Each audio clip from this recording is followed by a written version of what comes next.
agriculture is a very important sector for any state for that matter, and there is a saying that if agriculture goes right, everything else goes right.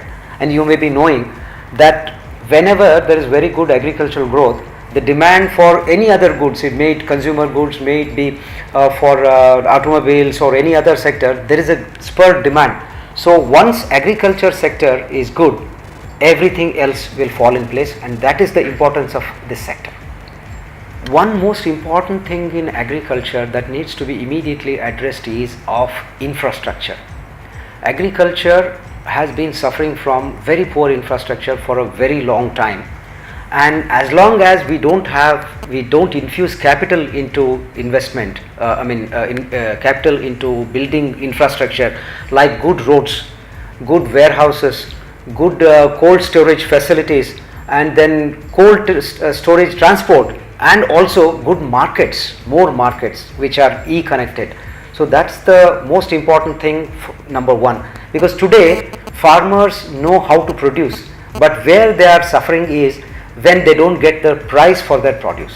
So if we are able to give a good market, and good market is possible when they are able to hold their product for some time for want of or for waiting for a good price, and also when they are able to add value to their market. So that also needs a lot of investment in agro processing sector.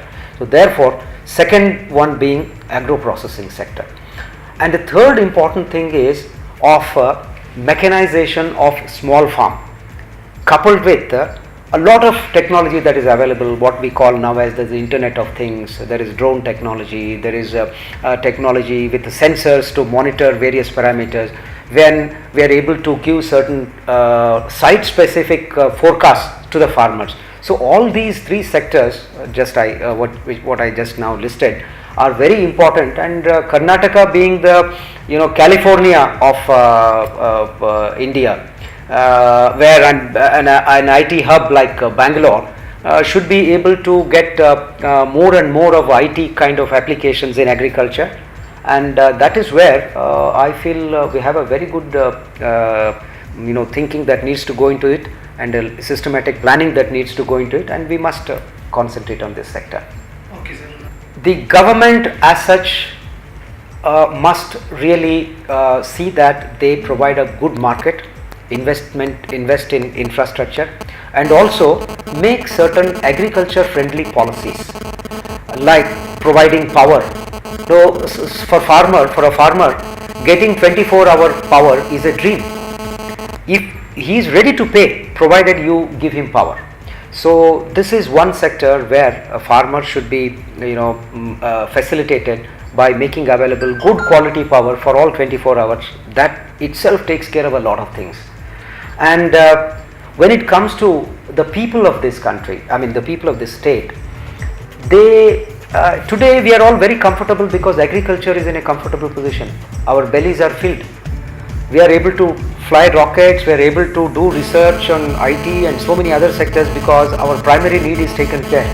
Just imagine 50 years ago when we were what we used to call as ship to mouth existence. We used to wait for the shipment of grains from other countries to come to India, and that's when we would get food. But today, having taken care of that, now we should not forget this sector. This sector is very important. As I told in the beginning, if this sector goes well, everything else falls in place. See, for anybody to envision how my country, my state, my place, my office, myself look after 5 years down the line, what is my long-term goal?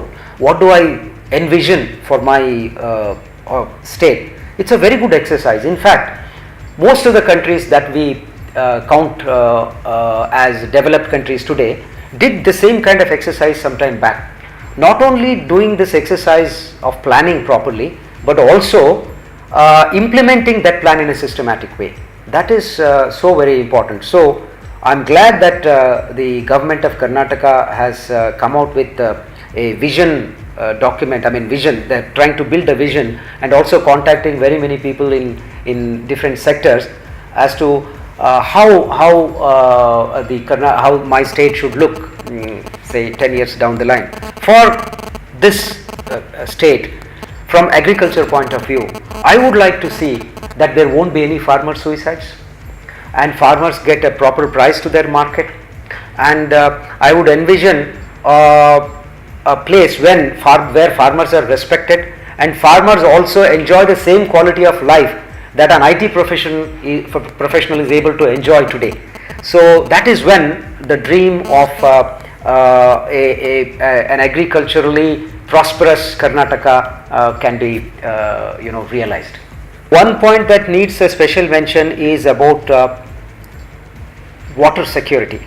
So as long as water security is ensured, agriculture will continue to prosper, and not only the efficiency of water use must improve, but also we must make available water on a continual basis to the farmers. So be it through recycling, be it through proper crop planning, and be it through water conservation and rainwater harvesting, and also the Karnataka state is already having a very good plan of lift irrigation, through which it is filling so many tanks, by which lot of underground water is getting recharged.